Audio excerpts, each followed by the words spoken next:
So, hello students, welcome to SP Smart Hybrid Computing Schooling System। बेटा आज आप लोगों को डे 1 में कुछ असाइनमेंट के क्वेश्चंस दिए गए थे। इस पर्टिकुलर वीडियो में हम असाइनमेंट्स के क्वेश्चंस को डिस्कस करते हैं। फर्स्ट क्वेश्चन अगर आप देखें, क्वेश्चन है ICBN स्टैंड्स फॉर। ICBN क्या होता है बच्चे? International code of botanical nomenclature. अक्सर क्या गलती करते हैं, बोटैनिकल की जगह पे बच्चे बाइनोमियल लिख देते हैं, but binomial is a wrong answer. तो ICBN stands for international code of botanical nomenclature, और ICZN अगर आएगा तो ये क्या है? International code of zoological nomenclature. ठीक है, so correct answer is option A is the right answer. The next question is The living organism can be unexceptionally distinguished from the non-living things on the basis of their ability for। पहला option क्या है? Responsiveness to touch। अब ये हमें पता है कि जो रिस्पॉन्स है किसी भी स्टिमुलाई का, ये कॉन्शियसनेस जो है वो लिविंग ऑर्गेनिज्म में होता है, नॉन लिविंग में नहीं होता है। But there are certain people, कभी कभी जब कॉमा में चले जाते हैं, जो अनकॉन्शियस हो जाते हैं, तब वो रिस्पॉन्स नहीं देते हैं टच का। तो अनएक्सेप्शनली नहीं होगा ये, तो ये गलत ऑप्शन हो जाएगा।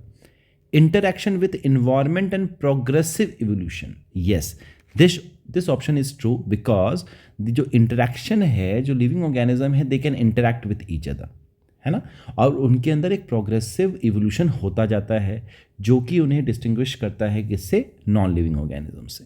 तो यहाँ पे option B is the right answer.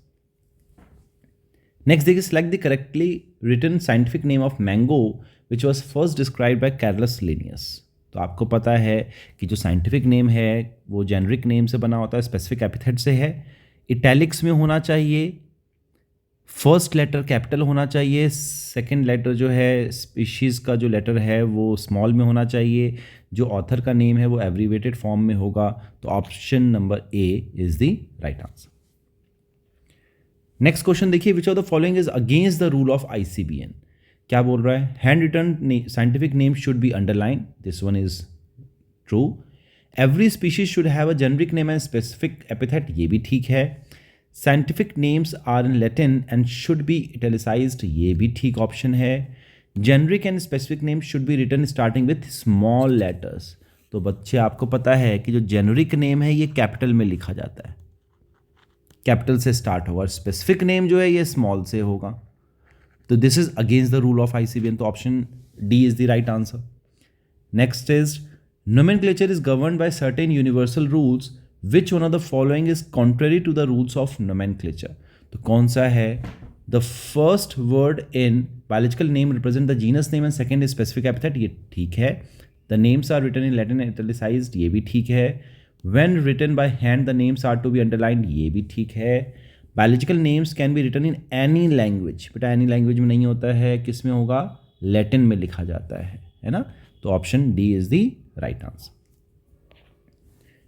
Which of the following aspect is an exclusive characteristic of living organism. Living things का एक्सक्लूसिव कैरेक्टरिस्टिक जो कि सिर्फ उसी में मिलता है, कौन सा होगा? Isolated metabolic reactions occur in vitro. In vitro का मतलब लैब में होना, तो ये गलत है, ये नहीं होता है। Increase in mass from inside only, ये भी गलत है। Perception of events happening in the environment and their memory, yes, this option is the right one, क्योंकि ये consciousness को represent कर रहा है। तो option C is the right answer. Binomial nomenclature was introduced by Carolus Linnaeus, option B is the right answer. Binomial nomenclature means one name given by two scientists, ये गलत है। One scientific name consists of generic and specific epithet, option B is the right answer. Next question देखेंगे, the term new systematics were introduced by, किसने introduce किया था? Julian Huxley ने किया था, है ना। अ टेक्सॉन इज, टेक्सॉन क्या होता है? अ टेक्सॉन में ग्रुप ऑफ एनी रैंकिंग, कोई सा भी रैंकिंग हो सकता है, वेदर इट इज किंगडम हो सकता है ना, फाइलम हो सकता है, क्लास हो सकता है, ऑर्डर हो सकता है, फैमिली हो सकता है, जीनस या फिर स्पीशीज हो सकता है। तो ये किसी भी रैंक की बात अगर हम करें, किसी भी रैंक की बात करें, तो ये क्या कहलाता है? टेक्सा या टेक्सॉन कहलाता है। So option D is the right answer. Basic unit of smallest tax on of taxonomy classification is, तो स्मॉलेस्ट कौन सा है? स्पीशीज है, option A is the right answer.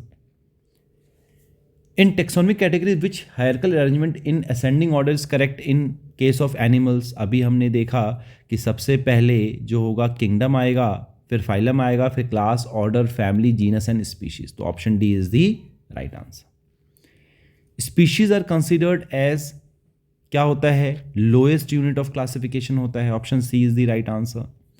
House fly belongs to the family, किससे belong करता है, Muscidae family से belong करता है। Option B is the right answer. Which of the following organism is scientifically correctly named, correctly printed according to the international rules of nomenclature and correctly describe.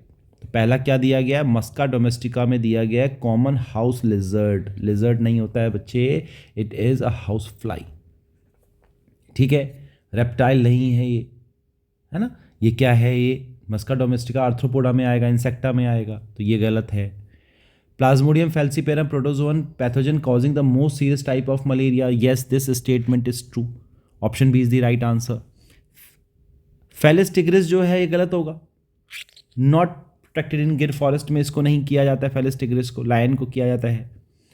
E coli का नाम क्या दिया गया, Entamoeba coli, whether it is क्या है, ये एस्चेरिशिया coli है। तो ऑप्शन ये भी जो होगा वो गलत हो जाएगा। So option number B is the right answer.